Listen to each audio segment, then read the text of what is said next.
वंशी विभूषितकरान्नवनीरदाभात् पीताम्बरादरुणबिम्बफलाधरुष्ठात् पूर्णेन्दुसुन्दरमुखादरविन्दनेत्रात् कृष्णात् परं किमपि तत्त्वमहं न जाने।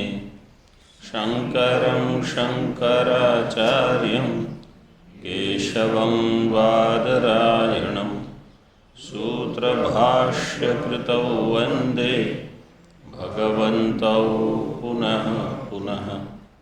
ईश्वरो गुरुरात्मेति मूर्तिभेदविभागिने व्योमवद्व्याप्तदेहाय दक्षिणामूर्तये नमः। ओम शांति शांति शांति।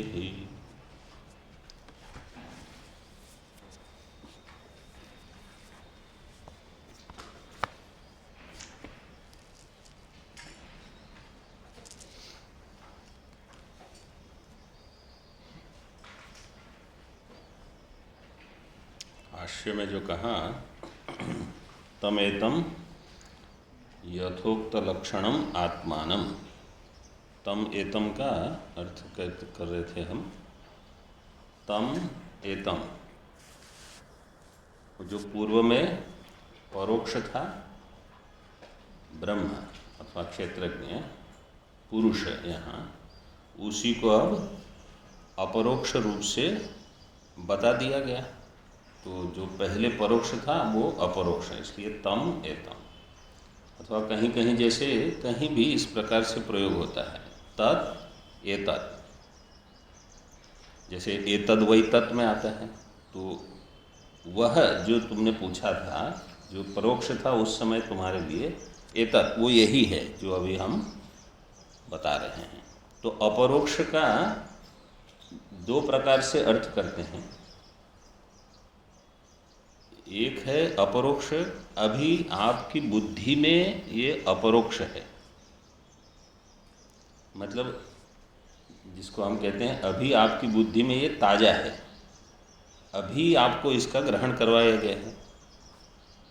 तो यह जो अभी आपको बुद्धि में प्रकट हुआ वह ये आत्मा है, वह ये पुरुष है, जो अभी आपके लिए अपरोक्ष है। और दूसरा जो मुख्य अर्थ है वो तो साक्षात मैं हूँ, इस प्रकार से अभी आपको ज्ञान हो गया अथवा हो जाना चाहिए। पहले जिसको हम मानते थे कि ये ब्रह्म कुछ अन्य है, अब भान हो गया अहम अस्मि, इस प्रकार से। य एवं वेत्ति पुरुषं प्रकृतिं च गुणैः सह सर्वथा वर्तमानोऽपि न स भूयोऽभिजायते।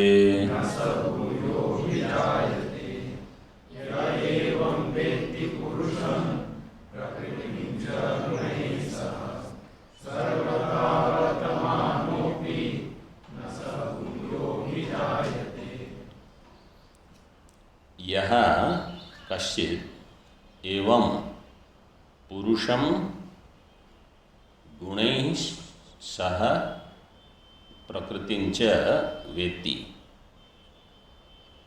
सः सर्वथा वर्तमानोऽपि भूयो न अभिजायते।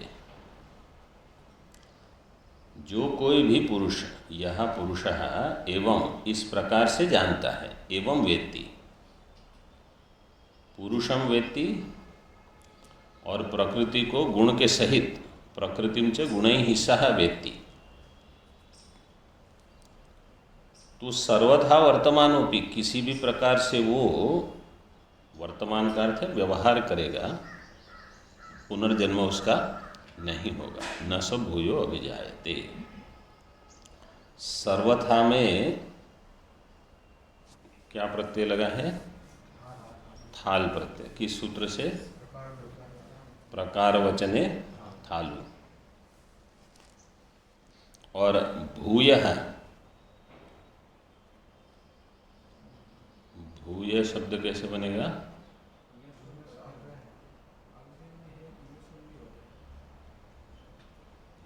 क्या?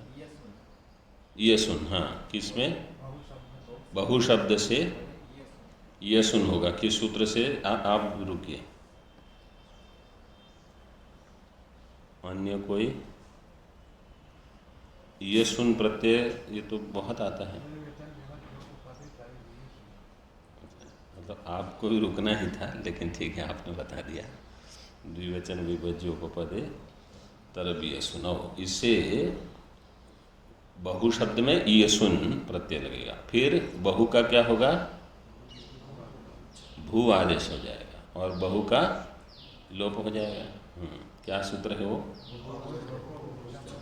बहोर लोपो भूच बहो। जैसे भूमा शब्द ऐसे ही बनता है, वहाँ भी इसी प्रकार से होगा। फिर इमनिच प्रत्यय लग के भूमन प्रातिपदिक, तो भूयो न अभिजायते।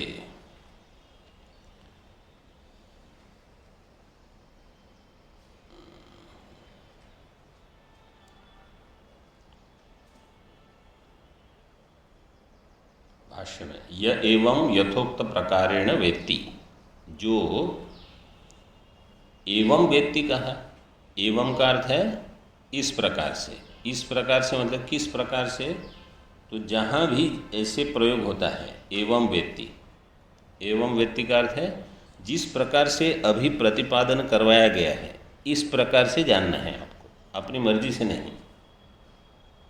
जिस प्रकार से अभी मतलब कहीं भी कोई भी गुरु अपने शिष्य को जो भी पढ़ाता है तो किस प्रकार से विवेक करके, पंचकोश विवेक हो चाहे अवस्थात्रय विवेक हो, जो भी हो, दृग्दृश्य विवेक हो, और अध्यारोप अपवाद न्याय से इस प्रकार से जैसे उपदेश करवाया गया ऐसे जानना है आपको। यथोक्त प्रकारेण वेत्ति, इसका अर्थ टीका में किया, यथोक्त प्रकारेण जीवेश्वरादि सर्वकल्पना अधिष्ठानत्वेन इत्यर्थः।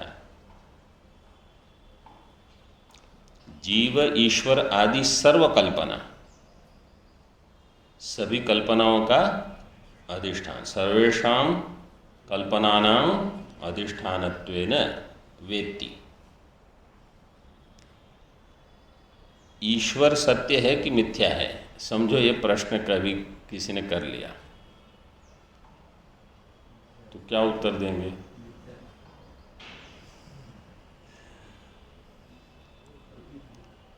ईश्वर मिथ्या किस दृष्टि से है? पारमार्थिक दृष्टि से मिथ्या है।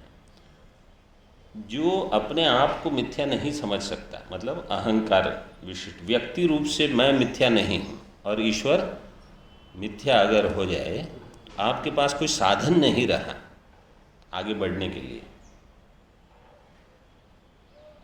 ये सावधानी हमेशा हमें तो रखनी ही है, और जो पढ़ाते हैं, जो किसी को कुछ उपदेश देते हैं, बताते हैं, जो उनको अधिक सतर्क रहना है कि सामने बैठा कौन है,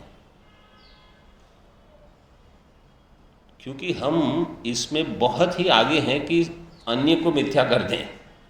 वो मिथ्या, ये मिथ्या, सब मिथ्या, और मैं सत्य। तो नहीं, मतलब आगे बढ़ने का कोई मार्ग नहीं रहा हमारे पास। तो इसलिए जब हम, ईश्वर तब मिथ्या है जब जीव भी मिथ्या है। इसलिए जीव ईश्वर, पहले जीव को मिथ्या कर दो, फिर ईश्वर अपने आप मिथ्या हो जाएगा। जैसे जीव की उपाधि को मिथ्या करना है, ठीक है, त्वम पदार्थ की शोधन के समय उपाधियों को मिथ्या करेंगे। फिर कोई पूछेगा कि ईश्वर की उपाधि का मिथ्यात्व कौन करेगा? मैं अपनी उपाधियों का मिथ्यात्व करूँगा। तो वहाँ आपको कुछ करने की आवश्यकता नहीं, वो अपने आप ही मिथ्या हो जाएंगे। आप केवल अपनी उपाधियों को मिथ्या कर दो पहले। इसलिए त्वम पदार्थ शोधन में सबसे अधिक प्रयास होता है, सारी साधना उसी के लिए है। तत्पदार्थ का शोधन तो केवल श्रुति से ही सिद्ध हो जाएगा, तो सबसे सरल है। तंत्वम पदार्थ विवेकाय संन्यास सर्वकर्मणाम, इस प्रकार से वाक्य है। सभी साधना किसको करनी है? त्वम पदार्थ को ही करनी है। सर्वकल्पना अधिष्ठानत्वेन, उसका और एक प्रकार से अर्थ बताते हैं, साक्षात अपरोक्षत्वेन इति यावत्। साक्षात अपरोक्ष रूप से जो जानता है उसको कहा यथोक्त प्रकारेण वेत्ति। पुरुषम साक्षाद अहम इति, वह पुरुष जो है, जो उपद्रष्टा, अनुमंता, भर्ता, भोक्ता, महेश्वर, परमात्मा, वो साक्षात मैं हूँ, इस प्रकार से जानना है। इति एक। दूसरा प्रकृतिंच यथोक्ताम अविद्यालक्षणाम गुणैः स्वविकारैः सह निवर्तिताम अभावाम आपादिताम विद्यया। प्रकृतिम च यथोक्ताम अविद्यालक्षणाम, यथोक्ताम प्रकृति, जो प्रकृति का भी वर्णन हुआ यहाँ, इसी प्रकार से जानना है उसको। अविद्या लक्षणम, अविद्या लक्षणम यस्याः प्रकृतेः सा प्रकृति अविद्या लक्षणा ताम अविद्या लक्षणाम। टीका में यथोक्ताम अनादि अनिर्वाच्याम सर्वानर्थोपाधिभूताम इत्यर्थः। अनादि अनिर्वाच्य वो अविद्या का ही लक्षण है। अनादि, अनादि च असौ अनिर्वाच्य च, जो अनादि भी है और अनिर्वाच्य भी है। सर्वानर्थोपाधिभूताम, इसमें समास विग्रह कैसे करेंगे?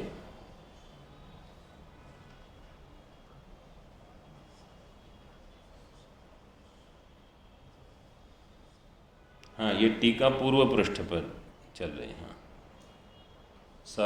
सर्वानर्थोपाधिभूताम,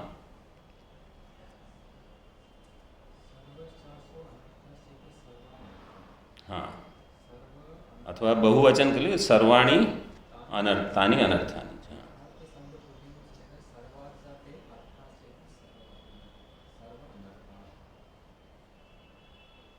सर्व अर्थ, ठीक है।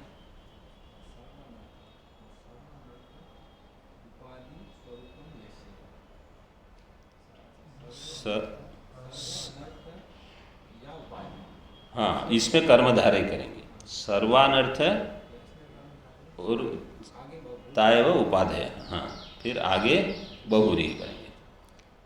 उपाधि ही अनर्थ रूप है, इसलिए सर्वानर्थ उपाधि, इसमें सर्वानर्थ उपाधि में कर्मधारय, फिर सर्वानर्थ उपाधि भूतम स्वरूपम यस्याः सा सर्वानर्थोपाधि भूता ताम सर्वानर्थोपाधि भूता। समस्त अनर्थ रूप उपाधि है जिसका स्वरूप हुआ। मतलब जब हम उपाधि को ग्रहण करते हैं, शरीर आदि, यही अनर्थ का आरंभ हो गया। शरीर ग्रहण करना यही समस्या है। ये आया था पहले कुछ ऐसा वाक्य या श्लोक ऐसे आया।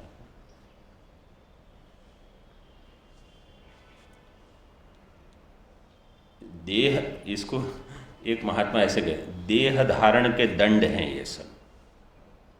ये जो, हाँ, इसमें जन्म मृत्यु जरा व्याधि दुख दोषानुदर्शनम जो आया था ना, वो ज्ञान के साधन में, इसमें जन्म मृत्यु जरा, ये देह धारण के दंड हैं। देह आपने धारण किया है तो ये सारे दंड भुगतने पड़ेंगे।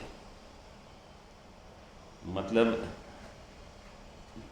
कैद खाने में रहकर चाहे जितनी भी आपको समस्या हो, आप छूट नहीं सकते, ऐसी परिस्थिति है।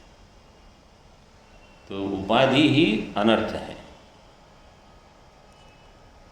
विद्यया प्रागुक्तैकत्व गोचरया प्रकृतिम अविद्यारूपां सकार्याम अभावम आपादिताम यो वेत्ति इति संबंधः।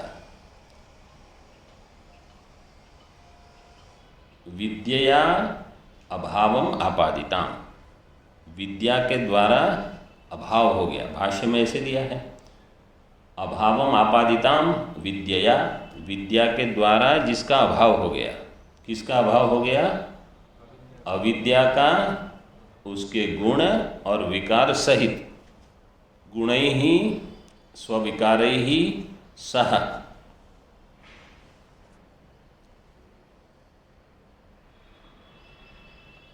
तो अब टीका में देखिए, विद्यया प्राग उक्तैकत्व गोचरया।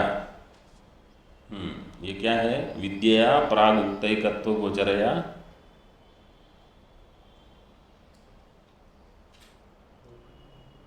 प्राग उक्त एकत्व, एकत्व किसका?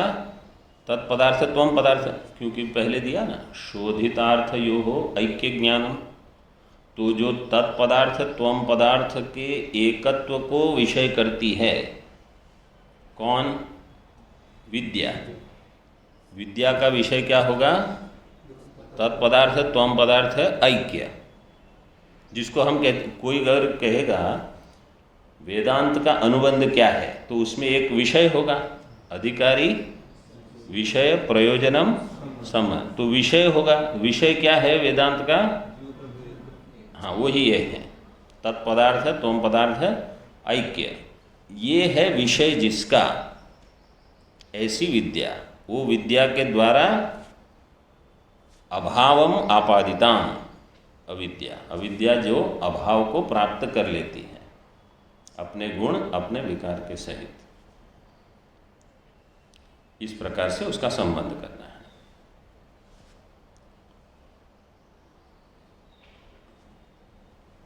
तो अविद्या का नाश हो गया, अविद्या के जो गुण हैं, अविद्या के जो विकार हैं, ये सारे अभाव को प्राप्त हो गए। ज्ञानी के लिए इनका अभाव हो गया, मतलब ये नहीं है। ऐसा जो ज्ञानी है, सर्वथा सर्व प्रकारेण वर्तमानोपि न स भूयः पुनः पतितेस्मिन् विद्वत् शरीरे देहांतराय ना विजायते नोत्पद्यते। सर्वथा सर्व प्रकारेण वर्तमान, सभी प्रकार से अगर ये वर्तन करता है, वर्तन का अर्थ है व्यवहार, सर्व प्रकारेण का अर्थ टीकाकार करते हैं विहितेन निषिद्धेन च इत्यर्थ। चाहे वो विहित आचरण करे अथवा निषिद्ध भी अगर कर लेता है तो भी वर्तमानो अपि, वो अपि शब्द है उसी के लिए दिया है, टीका में दिया है उसको, निपात सूचितम न्यायम आह अपि, तो उसी अपि का है ना। सर्व प्रकारेण वर्तमानो अपि, इसका अर्थ ये नहीं है कि ज्ञानी को शास्त्र ने छूट दे दी कि आप जो करना है वो करो, ऐसे नहीं है। इसका अर्थ क्या है? ऐसा जब वाक्य प्रयोग होता है तो इसका कैसे समझना है? ये ज्ञान की प्रशंसा है, ज्ञान की स्तुति है। ये ज्ञान की स्तुति होने से ज्ञानी की स्तुति हो गई कि ज्ञान इतना महान है कि आपको इन सब से स्पर्श नहीं होने देगा, ये विधि निषेधात्मक वाक्यों से। तो ये ज्ञान की स्तुति के लिए ऐसे बताते हैं। इसका प्रयोजन ये नहीं है कि अब तो आप स्वतंत्र हो, जो करना है वो करो। स्वतंत्र अगर हो भी, मतलब ज्ञानी है स्वतंत्र है, लेकिन इसका अर्थ ये नहीं है कि वो जो मर्जी में आयन करेंगे। बहुत विवेकी रहते हैं ज्ञानी। अभी जब अज्ञान काल में ही विवेक का इतना संपादन किया है, तो ज्ञान काल में विवेक रहेगा कि चला जाएगा? वो तो रहेगा ही। पहले से इतनी सावधानी कर करके साधन चतुष्टय जुटा रहते हैं, तो फिर ज्ञान होने के बाद बना रहेगा। ये केवल स्तुति है। अन्य अन्य जगह में जहाँ ऐसा आता है वाक्य प्रयोग, तो उसका अर्थ केवल ये है कि ये ज्ञान की महिमा है। सर्वथा वर्तमानोपि न स भूयः पुनः पतिते अस्मिन् विद्वत् शरीरे, अस्मिन् विद्वत् शरीरे पतिते, इस प्रकार से अन्वय होगा। यह ज्ञानी का जो शरीर है उसका जब पतन हो जाएगा, जब गिर जाएगा ये, तो देहांतराय न अभिजायते, पुनः पुनः देहांतराय न अभिजाय, फिर से देह को प्राप्त नहीं करेगा। न उत्पद्यते, फिर से उसकी उत्पत्ति, उस जीव की अन्य शरीर में उत्पत्ति नहीं होगी।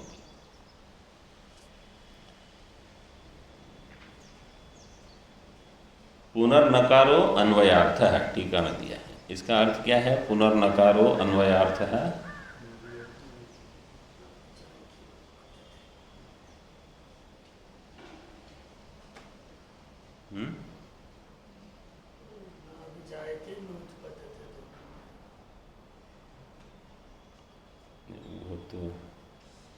वो तो उसका अर्थ कर दिया। पुनर्नकार कहाँ से, कौन सा नकार है? हाँ,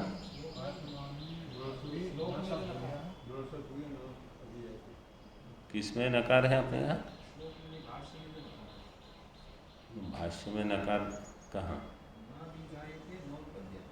नहीं, वो नहीं। आपने क्या कहा? किसी ने और? हाँ, ये देखिए, वाक्य अगर ऐसा पढ़ना है ना, सर्वथा सर्व प्रकारेण वर्तमानोपि न स भूयः, तो आगे क्या कहना चाहिए? आगे केवल अभिजायते कहना है। अगर न स भूयः कह दिया तो आगे क्या कहना है? नो अभिजायते कि अभिजायते? केवल अभिजायते से अर्थ हो जाएगा। लेकिन न पुनः किया, किस लिए किया? अन्वय के लिए, अन्वयार्थ है। ऐसे कभी कभी वाक्य प्रयोग करते हैं। न श्लोक में है ना। हाँ, पुनः जो ना भी जायते लिखा ना, हाँ हाँ, ये भगवान भाष्यकार ने एक नकार है तो वाक्य कैसे, क्योंकि श्लोक में कैसा दिया है? न अभिजायते, ठीक है। तो वाक्य कैसे होना चाहिए? वर्तमानोपि सर्व प्रकारेण वर्तमानोपि न स भूयः पुनः पतिते अस्मिन् विद्वत् शरीरे देहांतराय अभिजायते, ऐसे वाक्य होना चाहिए। लेकिन भगवान भाष्यकार ने न अभिजायते फिर से कह दिया, क्योंकि नहीं तो क्या है, जहाँ न बहुत पहले हो गया है और वाक्य आगे चलते गया और फिर केवल अभिजायते आएगा, तो अन्वय कठिन होने से सरल करने के लिए ऐसे बता देते हैं। उसका अर्थ कर दिया न उत्पद्यते। अब कहते हैं अपि क्यों दिया? निपात सूचितम न्यायम आह अपि इति। अपि शब्दात् यानी देहांतरम न गृह्णाति इत्यर्थः। न अभिजायते का अर्थ है देहांतरम। देहांतरम का विग्रह कैसे होगा? अन्यो देह देहांतरम, अन्य देह जो है उसका ग्रहण नहीं करेगा।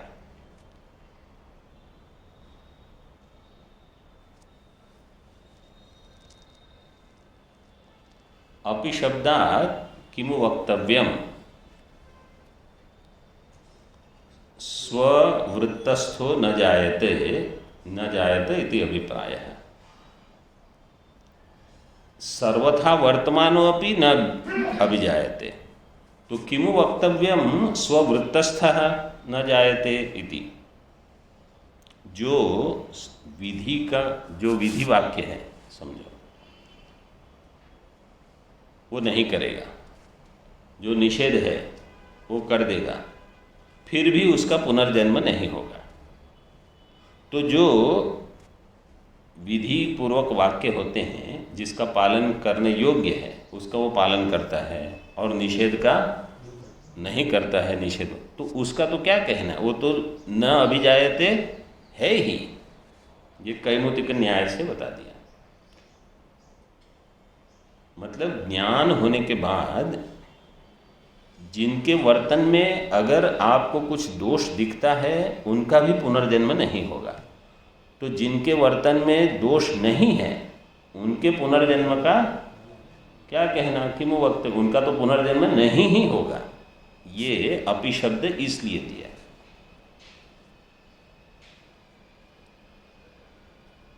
इति अभिप्रायः। अभी इसमें आक्षेप करते हैं। न स भूयो विजायत इति उक्तम आक्षिपति। पुनः जन्म नहीं होगा, इसमें आक्षेप है। ननु यद्यपि ज्ञानोत्पत्त्यनन्तरं पुनर्जन्माभाव उक्तस् तथापि प्राज्ञानोत्पत्तेः कृतानां कर्मणाम् उत्तरकालभाविनां च यानि च अतिक्रांत अनेक जन्म कृतानि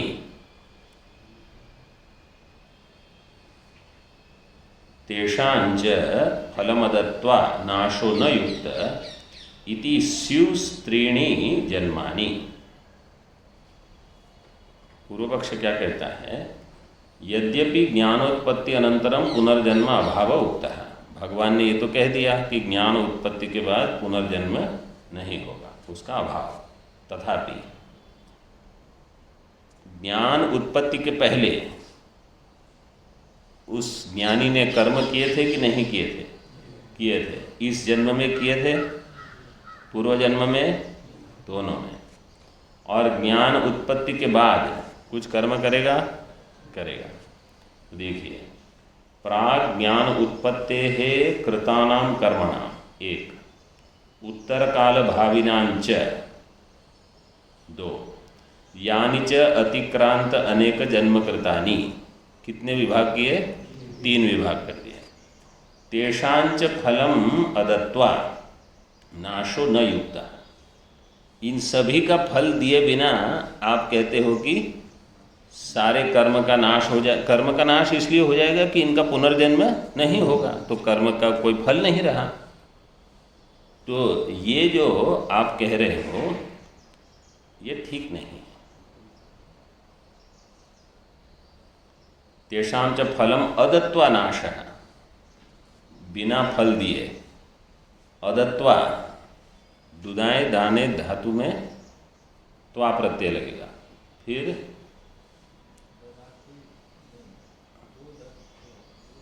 दो दद घो, दो दद घो सूत्र से दत, हाँ दत तो दा का दत हो जाएगा। फलम अदत्वा, बिना फल दिए इनका नाश युक्त नहीं है। इति, अच्छा हाँ, तीसरा ये कैसा है? अतिक्रांत अनेक जन्म कृतानि, मतलब वो तो संचित जिसको हम कहते हैं वो, और इस जन्म में एक होंगे आगामी जो क्रियमाण ज्ञान के बाद होंगे, और कुछ ज्ञान के पहले हुए। टीका में देखिए, ज्ञानोत्पत्त्यनंतरम जन्माभावस्य उक्तत्वात् पुनर्देहारंभम उपेत्य न आक्षेपः स्यात् इत्याशंक्य आह। ज्ञानोत्पत्ति अनंतरम, ज्ञानोत्पत्ति के पश्चात जन्माभावस्य उक्तत्वात्, भगवान ने जन्म का अभाव बता दिया। पुनर्देहारंभम उपेत्य, फिर से देह आरंभम उपेत्य न आक्षेपः स्यात्, ये सिद्धांति कहेगा।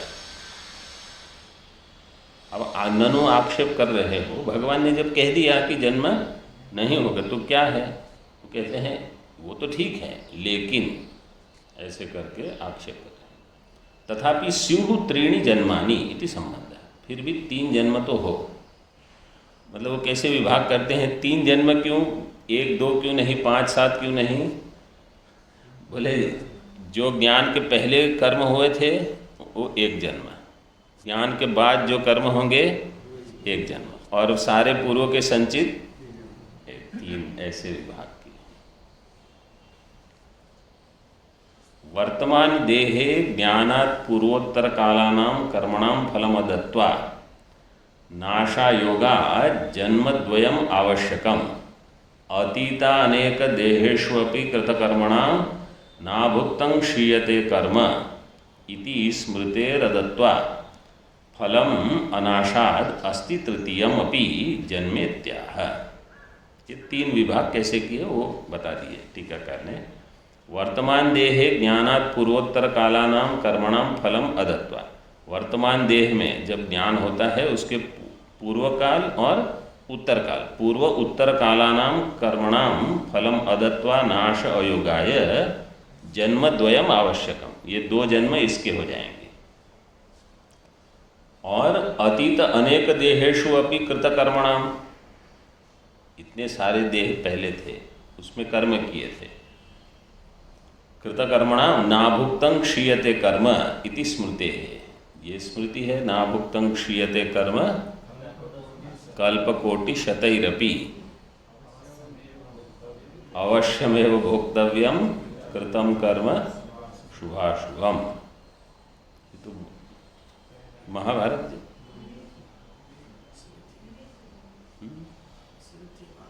महाभारत का है शायद, अथवा मनुस्मृति भी हो सकती है। तो अदत्वा फलम अनाशाद, फल दिए बिना इनका नाश नहीं होगा, इसलिए कर्मनाशो न इति शेषः। भाष्य में कृत विप्रणाशो ही न युक्त इति, क्योंकि इसमें दोष हो जाएगा। कृत विप्रणाश, ये सब कर्म किए हैं और इनका फल नहीं होगा, तो कृत विप्रणाश ये युक्त नहीं है। टीका में हाँ, फलदानम विना कर्मनाशे दोष, फल प्रदान नहीं करके अगर कर्म का नाश हो गया तो ये दोष है, कृत विप्रणाश। न युक्त इति कृत्वा फलमदत्वा कर्मनाशो न इति शेषः, तो ये युक्त नहीं है। क्या युक्त नहीं है? कि बिना फल दिए कर्म का नाश हो गया। विमतानि कर्माणि फलमदत्वा न क्षीयन्ते वैदिक कर्मत्वात् आरब्ध कर्मवत् इति मत्वा आह। विमतानि कर्माणि फलम अदत्वा न क्षीयन्ते वैदिक कर्मत्वात्, अनुमान किया है।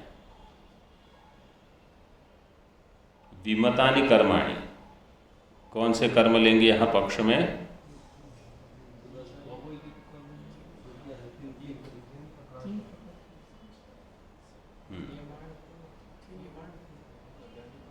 सभी कर्म, जो 3 प्रकार के कर्म कहे हैं यहाँ, वो सभी कर्म ले लेंगे। कर्म विमतानि कर्माणि, क्योंकि सिद्धांत कहता है, मतलब प्रारब्ध तो हम भी मानते हैं कि उनका क्षय नहीं हो जाता, वो तो भोगेन तस्य क्षयः, लेकिन अन्य जो है उनको यहाँ लेना है। तो प्रारब्ध तो आरंभ हो चुका है, लेकिन ज्ञान के पहले कुछ कर्म किए हैं, वो प्रारब्ध कर्म नहीं है, तो वो तो संचित, हाँ, जो भी आप उसको नाम दो, वो कर्म प्रारब्ध में नहीं गिनाए जाएंगे। ज्ञान के बाद जो कर्म होंगे वो भी प्रारब्ध नहीं, वो तो नए कर्म कर रहे हैं जो भी ज्ञानी करेंगे। तो इसलिए ये कर्म और संचित कर्म सबको मिला के विमतानि कर्माणि फलम अदत्वा न क्षीयन्ते, बिना फल दिए इनका क्षय नहीं होगा। क्षीयन्ते में धातु क्या है? क्षीशय, ह्रस्व है। क्षीयन्ते में क्षी दीर्घ कैसे हो जाएगा? अकृत सार्वधातु के जोर दीर्घ है।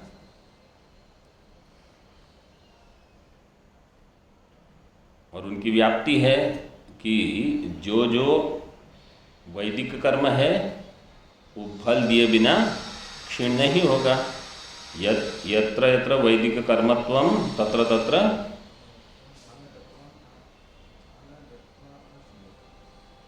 मतलब अवश्य फल दातृत्वम, ऐसे कर दीजिए, वो अवश्य फल देके ही रहेगा। जैसे आरब्ध कर्म प्रारब्ध कर्म है, इति मत्वा यथा फले प्रवृत्तानाम आरब्ध जन्मनाम कर्मणाम, जैसे फल के लिए जो प्रवृत्त है प्रारब्ध कर्म आरब्ध जन्मनाम कर्मणाम, उनका क्षय नहीं होगा। ये तो दोनों मानते हैं, वो भी कहते हैं, हम भी स्वीकार कर लेंगे। तो इसी प्रकार वो कहते हैं अन्य कर्म का भी नाश न हो, नाशो न ज्ञानात् इति शेषः। ननु अनारब्ध कर्मणां ज्ञानान् नाशो युक्तो अप्रवृत्त फलत्वात् आरब्ध कर्मणां तो प्रवृत्त फलत्वेन बलवत्वात् न ज्ञानात् तन्निवृत्तिर, यहाँ तक पूर्व पक्ष कहेगा, सिद्धांत कहेगा नेत्याह, आगे वो पूर्व पक्ष कह देगा ननु अनारब्ध कर्मणाम ज्ञानान्नाशो न युक्तः, ज्ञानान्नाशो युक्तः, अनारब्ध कर्म जो है प्रारब्ध को छोड़ के उनका तो ज्ञान से नाश युक्त है। अप्रवृत्त फलत्वात्, क्योंकि उन्होंने अभी फल का प्रारंभ नहीं किया है, फल देने का आरंभ नहीं हुआ है। किसका? वो संचित कर्म का, तो उनका नाश तो होना ही चाहिए। आरब्ध कर्मणाम तो प्रवृत्त फलत्वेन, ये प्रारब्ध का कैसा है, जन्म के पहले ही वो कर्म निकाल दिए गए हैं आपके लिए। अब चाहे आप ज्ञान प्राप्त करो चाहे न करो, वो तो आपको फल करने ही हैं उनके। इस जीवन की जो राशि है, कर्म राशि, वो दे दी गई है। अब इसको आपको इससे जाना है, केवल ये है कि कुछ साधन करके उनका प्रभाव कम हो सकता है।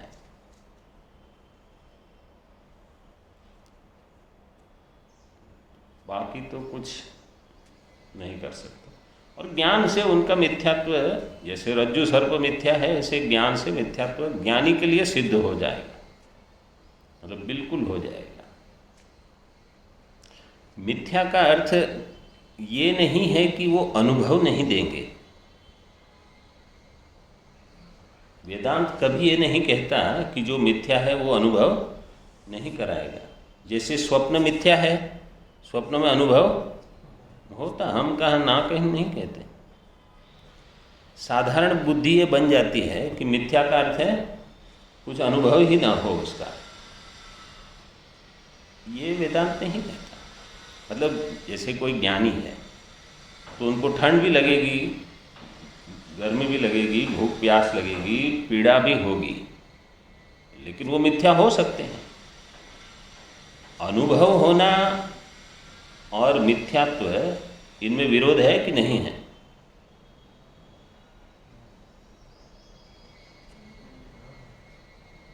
प्रश्न स्पष्ट हुआ कि नहीं हुआ? विरोध नहीं है। अनुभव हो और मिथ्या हो, दोनों हो सकते हैं। आकाश में नीलिमा अनुभव होता है, मिथ्यात्व है, बस। अगर कोई ये कहे कि मेरा ज्ञान ऐसा हो जाए कि अनुभव ही ना हो ये सारे कर्मों के फल का, तो उसके लिए ज्ञान मार्ग साधन नहीं है। फिर आपको अन्य कुछ करना पड़ेगा। अष्टांग योग करो, बहुत उपासना करो, कुछ अन्य कर लो। वेदांत ये नहीं कहता कि आपको अनुभव नहीं। साधारण हमारी बुद्धि में क्या बैठ जाता है कि जब अनुभव नहीं होगा तब मैं समझ लूँगा कि अब जगत मेरे लिए मिथ्या हो गया। मुझे बताओ अनुभव कब नहीं होगा?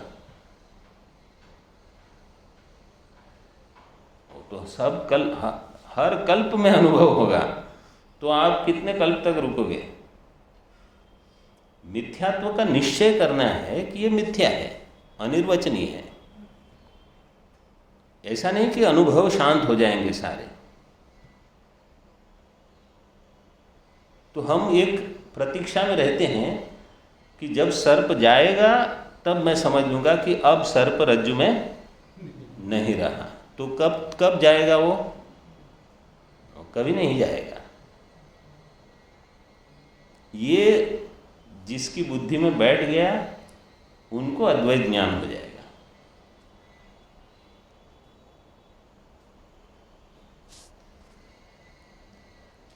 ये कुछ चीज़ें ऐसी हैं ना जो बुद्धि में बार बार इस पर चिंतन करेंगे तब स्पष्ट हो जाए। मतलब है सरल, लेकिन बुद्धि को इसका ग्रहण करने में कुछ प्रतिबंध हो जाता है।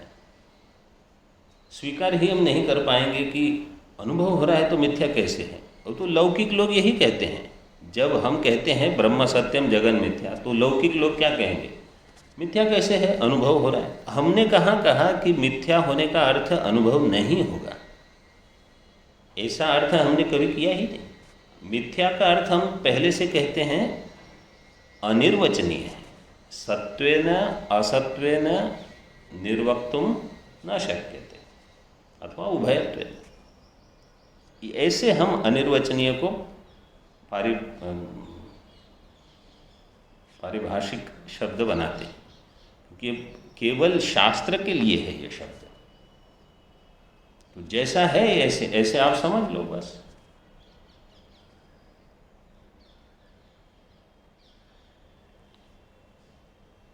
ननु अनारब्ध कर्मणां ज्ञानान्नाशो युक्तः अप्रवृत्त फलत्वात्, आरब्ध कर्मणां तु प्रवृत्त फलत्वेन बलवत्वात् न ज्ञानात् तन्निवृत्तेः।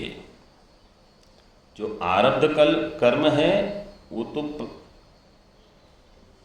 बलवत है, इसलिए वो फल देने के लिए प्रवृत्त हुए हैं, उनका निषेध नहीं होगा। बाकी का हो सकता है, ऐसा सिद्धांत कहेगा। नेत्याह न च कर्मणाम विशेषो अवगम्यते, पूर्व पक्ष कहते हैं कर्म में कोई इस प्रकार से आप विशेष विभाग मत करो कि ये बलवत है, ये प्रारब्ध भुगतना है, संचित आगामी इन नहीं होंगे, ऐसा नहीं, सब समान है। अज्ञानोत्थत्वेन ज्ञान विरोधित्व अविशेषात् प्रवृत्ता प्रवृत्त फलत्वम अनुपयुक्तम इति भावः। पूर्व पक्ष ये पूछेगा सभी कर्म ज्ञान उत्थ है कि नहीं, हम क्या कहेंगे? है। सब सारे कर्म का कारण कौन है? अविद्या। मैंने क्या पूछा, ज्ञान पूछा कि अज्ञान पूछा? अज्ञान। सारे कर्म अज्ञान उत्थ हैं, अज्ञान उत्थ होने से एक, और सारे ज्ञान विरोधी हैं, ज्ञान से कटेंगे सब, ज्ञान विरोधित्व अविशेषात्। तो चाहे प्रारब्ध हो, संचित हो, आगामी हो, इस प्रकार से विभाग मत करो, प्रवृत्त अप्रवृत्त फलत्वम अनुपयुक्तम, ये ठीक नहीं है इति भाव। कर्मणाम फलम अदत्वा नाशा भावे फलितम आह। तो कर्म का फल दिए बिना उनका नाश नहीं मानने से क्या होगा? तस्मात् त्रिप्रकाराणि अपि कर्माणि त्रीणि जन्मान्यारभेरन् संहतानि वा सर्वाणि एकम जन्मारभेरन्। तो इस विचार का फल पूर्व पक्षी के मत में क्या है? कर्म अगर अपना फल दिए बिना उनका नाश नहीं होगा, तो इसलिए 3 जन्म लेने पड़ेंगे। त्रिप्रकाराणि अपि कर्माणि, क्योंकि कर्म 3 प्रकार के हो गए, ज्ञान के पहले, पूर्व काल, उत्तर काल और संचित। तो त्रिप्रकाराणि अपि कर्माणि त्रीणि जन्मानि आरभेरन्, वो 3 जन्म का आरंभ कराएंगे।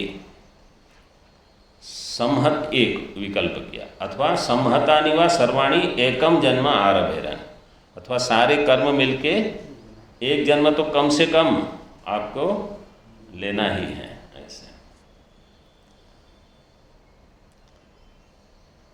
रभेरन, रभेरन में धातु रभ राभस्य धातु, रभ राभस्य धातु, इसमें ये विधिलिंग रूप है, बहुवचन, प्रथम पुरुष बहुवचन। इसमें रन किस सूत्र से आएगा? झस्य रन, झस्य रन। तो ये पूर्व पक्ष ने इस प्रकार से बताया, टीका में देख लीजिए। ननु कर्मणां बहुत्वात् तत्फलेषु जन्मसु कुतस्त्रित्वम आरंभक कर्मणां त्रिप्रकारत्वात् इति चेन न अनारब्धत्वेन एक प्रकारत्व संभवात् तत्र आह। कर्मणाम बहुत्वात्, बहुत सारे कर्म होने से, तत्फलेषु जन्मसु कुतस्त्रित्वम, सिद्धांति पूछेगा कि 3 में कहाँ हो जाएगा, क्योंकि संचित कर्म तो कितने हैं? एक जन्म में सारे संचित कर्म का फल मिले तो क्या परिस्थिति होगी? वो व्यक्ति, वो जीव इतना दुखी हो जाएगा कि पूछो मत। क्योंकि कितने सारे पाप कर्म सब एक साथ, तो बहुत्वात् तत्फलेषु जन्मसु कुतः स्त्रीत्वम्, तीन ही कैसे, आरंभक कर्मणाम त्रिप्रकारत्वात्। पूर्व पक्षी कहता है आरंभक कर्म तीन प्रकार के, इसलिए तीन में हो जाएगा। इति चेत न अनारब्धत्वेन एक प्रकार, सिद्धांति कहेगा। सिद्धांति क्या कहेगा, इन तीनों प्रकार के जो कर्म आप बता रहे हो, ज्ञान पूर्व, ज्ञान उत्तर और संचित, इसमें सामान्य नियम, सामान्य क्या है धर्म, अनारंभकत्व, अनारब्धत्व। देखिए अनारब्धत्वेन एक प्रकारत्व, क्योंकि तीनों अनारब्ध हैं, ज्ञान पूर्व, ज्ञान उत्तर और संचित, अनारब्धत्व तीनों में है। तो अनारब्धत्वेन एक प्रकार, एक से ही हो जाए। आप तीन करते हो, हम कहेंगे एक, तो बोले ठीक है एक, लेकिन एक तो हो ही। संहतानि इति वा सर्वाणि एकम जन्मारवेरन। टीका में नास्ति ज्ञानस्य एकांतिक फलत्वम इति शेषः। इसलिए ज्ञान में एकांतिक फलत्व नहीं है। एक पूर्व पक्ष इस प्रकार से उसका निगमन कर रहा है। आगे भी है, आगे देखेंगे। ओम पूर्णमदः पूर्णमिदं पूर्णात् पूर्णमुदच्यते पूर्णस्य पूर्णमादाय पूर्णमेवावशिष्यते। ओम शांति शांति शांति।